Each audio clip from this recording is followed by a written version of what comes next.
आज है 3 जनवरी शनिवार का दिन। हरकारा के इस ऑडियो अंक में आपका स्वागत है। हरकारा लेकर आया है आज के न्यूज़लेटर का पॉडकास्ट जिसे आपके लिए तैयार किया है निधीश त्यागी के साथ राजेश चतुर्वेदी, गौरव नौडियाल और फलक अफशान ने। जिन खबरों का जिक्र हम यहाँ कर रहे हैं उनके लिंक्स और विस्तृत जानकारी मूल न्यूज़लेटर में है। हरकारा यानी हिंदी भाषियों के लिए क्यूरेटेड न्यूज़लेटर। ज़रूरी खबरें और विश्लेषण, शोर कम, रोशनी ज़्यादा। आज के इस पॉडकास्ट में हम दुनिया की राजनीति से लेकर भारत के गली मोहल्लों तक की बड़ी खबरों का विश्लेषण करेंगे। आज की हेडलाइंस में सबसे बड़ी खबर अमेरिका से है, जहां डोनाल्ड ट्रंप ने वेनेजुएला के राष्ट्रपति मादुरो को गिरफ्तार कर वहां की सत्ता अपने हाथ में लेने का ऐलान किया है। वहीं भारत में इंदौर की जल त्रासदी ने प्रशासन की पोल खोल दी है और मृतकों का आंकड़ा बढ़ता जा रहा है। हम बात करेंगे शाहरुख खान की आईपीएल टीम केकेआर और बांग्लादेशी खिलाड़ी मुस्तफिजुर रहमान पर छिड़े राजनीतिक विवाद की।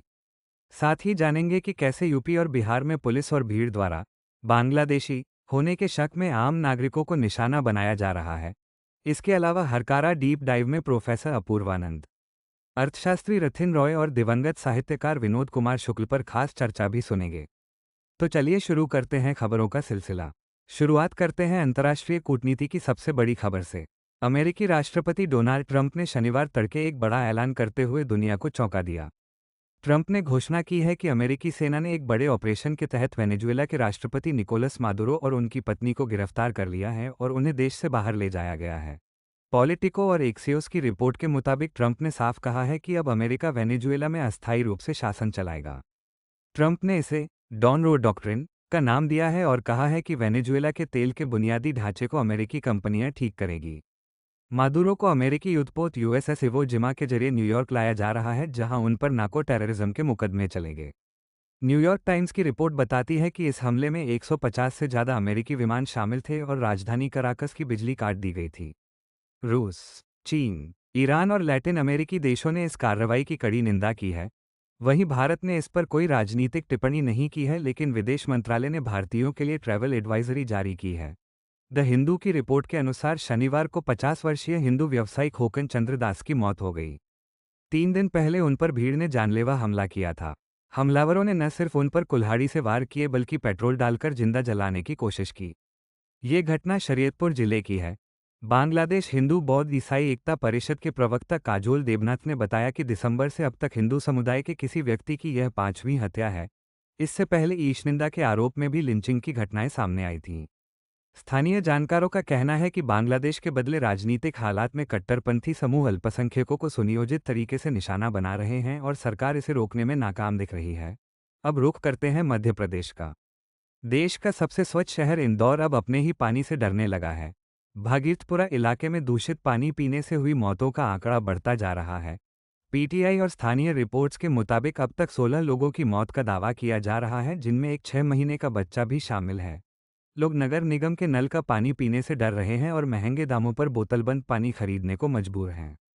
जांच में पता चला है कि पेयजल लाइन सीवेज लाइन से मिल गई थी। मुख्यमंत्री मोहन यादव ने कार्रवाई करते हुए कुछ अधिकारियों को सस्पेंड किया है। लेकिन सवाल यह है कि स्मार्ट सिटी का तमगा लिए इस शहर में बुनियादी ढांचा इतना खोखला कैसे हो गया कि लोगों को अपनी जान देकर कीमत चुकानी पड़ी। क्रिकेट और राजनीति का टकराव एक बार फिर सामने आया है। इंडियन एक्सप्रेस की रिपोर्ट के अनुसार बीसीसीआई ने शाहरुख खान की टीम कोलकाता नाइट राइडर्स को बांग्लादेशी तेज गेंदबाज मुस्तफिजुर रहमान को टीम से रिलीज करने का निर्देश दिया है। यह फैसला सीमा पार के तनाव को देखते हुए लिया गया है। केकेआर ने हाल ही में नीलामी में रहमान को 9.5 करोड़ रुपये में खरीदा था। इस मुद्दे पर भाजपा और शिवसेना के नेताओं ने शाहरुख खान पर तीखा हमला बोला था। भाजपा नेताओं ने शाहरुख को गद्दार तक कह दिया था। वहीं शिवसेना नेता आनंद दुबे ने धमकी दी थी कि वे किसी भी कीमत पर बांग्लादेशी खिलाड़ी को खेलने नहीं देंगे। बीसीसीआई ने यह भी साफ किया है कि भारत और बांग्लादेश के बीच होने वाली द्विपक्षीय सीरीज पर भी फिलहाल रोक लगा दी गई है और अंतिम फैसला सरकार की मंजूरी के बाद लिया जाएगा। देश के भीतर बांग्लादेशी होने के शक में आम नागरिकों को परेशान करने की 2 घटनाएं सामने आई हैं। पीटीआई के मुताबिक गाजियाबाद के एक एसएचओ का वीडियो वायरल हुआ है, जिसमें वो एक मशीन को मजदूर की कमर पर बांधकर दावा कर रहे हैं कि मशीन बता रही है कि वो बांग्लादेशी है, जबकि पीड़ित व्यक्ति बिहार के अररिया का रहने वाला है और उसके पास दस्तावेज भी मौजूद थे। वरिष्ठ अधिकारियों ने एसएचओ को फटकार लगाई है। वहीं मकतूब मीडिया की रिपोर्ट के अनुसार बिहार के मधुबनी में नूरशेद आलम नाम के मजदूर को भीड़ ने बांग्लादेशी बताकर बेरहमी से पीटा। भीड़ का दावा था कि उसके फ़ोन में पाकिस्तान के नंबर हैं। पुलिस जांच में ये दावा झूठा निकला। ओवैसी समेत कई नेताओं ने इन घटनाओं को नफरत और पूर्वाग्रह का नतीजा बताया है। त्रिपुरा में भी एक मुस्लिम रिक्शा चालक को जिंदा जलाने की कोशिश की गई है। ऑनलाइन डिलीवरी की दुनिया में बवाल मचा हुआ है। द ट्रिब्यून की रिपोर्ट के अनुसार Telangana gig and platform workers union के अध्यक्ष शेख सलाउद्दीन ने जोमेटो और ब्लिंकिट को चेतावनी दी है। उन्होंने कहा है कि हालिया हड़ताल तो सिर्फ एक टीजर था, असली फिल्म अभी बाकी है। यह विवाद 10 मिनट की डिलीवरी सर्विस और कम वेतन को लेकर है। जोमेटो के सीईओ दीपिंदर गोयल ने सोशल मीडिया पर आंकड़ों के जरिए दावा किया कि गिग वर्कर्स अच्छी कमाई कर रहे हैं। हालांकि इंडियन एक्सप्रेस का विश्लेषण कहता है कि भारत में गिग वर्कर्स की सामाजिक सुरक्षा और काम के घंटों को लेकर कोई ठोस नीति नहीं है। हड़ताल के कारण कई शहरों में डिलीवरी प्रभावित हुई है और यह मुद्दा अब संसद तक पहुंच सकता है, क्योंकि आप सांसद राघव चड्ढा ने भी वर्कर्स का समर्थन किया है। भारत और पाकिस्तान के रिश्तों में चीन की भूमिका को लेकर एक नया दावा सामने आया है। टेलीग्राफ की रिपोर्ट के मुताबिक पाकिस्तान ने चीन के विदेश मंत्री वांग यी के उस दावे का समर्थन किया है जिसमें कहा गया था कि मई 2025 में ऑपरेशन सिंदूर के दौरान चीन ने मध्यस्थता की थी। पाकिस्तानी विदेश कार्यालय ने कहा कि उस दौरान चीनी नेतृत्व दोनों देशों के संपर्क में था। हालांकि भारत ने इस दावे को सिरे से खारिज किया है। नई दिल्ली का स्पष्ट कहना है कि भारत और पाकिस्तान के मुद्दों में किसी तीसरे पक्ष के हस्तक्षेप की कोई गुंजाइश नहीं है और जो भी तनाव कम हुआ वो दोनों देशों के डीजीएमओ के बीच सीधी बातचीत का नतीजा था। छत्तीसगढ़ से सुरक्षा बलों के लिए एक बड़ी खबर है। इंडियन एक्सप्रेस की रिपोर्ट के अनुसार सुकमा और बीजापुर जिले में सुरक्षा बलों के साथ हुई मुठभेड़ में 14 माओवादी मारे गए हैं। मरने वालों में इनामी नक्सली भी शामिल हैं। ये कार्रवाई ऐसे समय में हुई है जब सरकार ने मार्च 2026 तक नक्सलवाद को खत्म करने का लक्ष्य रखा है। वहीं दूसरी तरफ रायपुर में कानून व्यवस्था पर सवाल उठाने वाली एक घटना हुई है।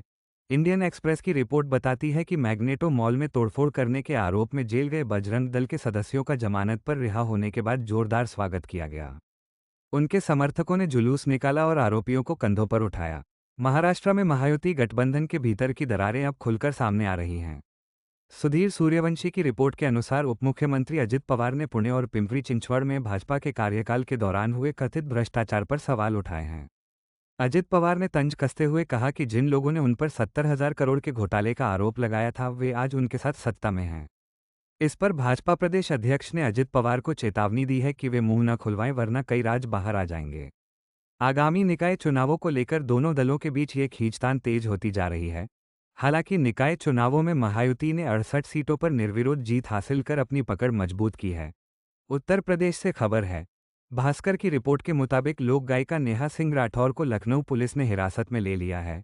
मामला उनके गाने चौकीदारवा कायबा से जुड़ा है। पुलिस का आरोप है कि पहलगाम आतंकी हमले के बाद उन्होंने सोशल मीडिया पर आपत्तिजनक सामग्री पोस्ट की थी। नेहा सिंह राठौर पुलिस के नोटिस पर बयान दर्ज कराने पहुंची थी, जिसके बाद उन्हें हिरासत में ले लिया गया। उनके खिलाफ हिंदू संगठनों और भाजपा कार्यकर्ताओं ने 500 से अधिक शिकायतें दर्ज कराई थीं। ये कार्रवाई अभिव्यक्ति की आज़ादी और सोशल मीडिया पर नियंत्रण की बहस को फिर से हवा दे सकती है। अब बारी है विचारों और विश्लेषण की। आज हमारे पास 3 महत्वपूर्ण डीप डाइव हैं। सबसे पहले बात प्रोफेसर अपूर्वानंद के विश्लेषण की। उन्होंने 2026 में भारत के भविष्य पर चिंता जताई है। उनका कहना है कि 2025 में हिंदू राष्ट्र की राजनीति और हिंसा ने एक नई तीव्रता हासिल कर ली है। संघ प्रमुख मोहन भागवत का बयान कि हिंदू राष्ट्र के लिए संविधान की जरूरत नहीं है, दिशा को स्पष्ट करता है। प्रोफेसर अपूर्वानंद मानते हैं कि यह तकनीकी फांसीवाद है जहां पुलिस और भीड़ एक साथ खड़े नजर आते हैं।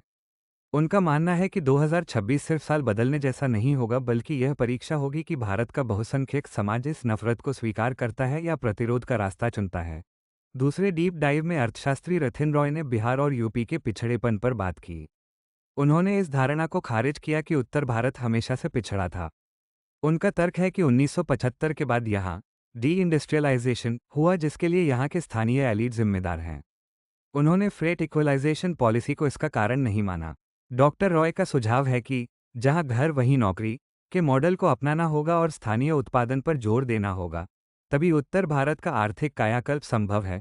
और अंत में हम याद कर रहे हैं प्रख्यात साहित्यकार विनोद कुमार शुक्ल को, जिनका हाल ही में निधन हुआ। मधुकर उपाध्याय ने उन्हें याद करते हुए कहा कि विनोद जी का जाना सिर्फ एक लेखक का जाना नहीं है, बल्कि एक संवेदनशील दृष्टि का खो जाना है। उनकी रचनाएं जैसे नौकर की कमीज और दीवार में एक खिड़की रहती थी, पाठकों को बेहतर मनुष्य बनने की ओर ले जाती हैं। वे शब्दों के बीच के मौन को भी बोलने देते थे। उनका जाना हिंदी साहित्य के लिए एक अपूरणीय क्षति है। आप ये तीनों बातचीत हमारे यूट्यूब चैनल पर देख सकते हैं। आज के पॉडकास्ट में बस इतना ही।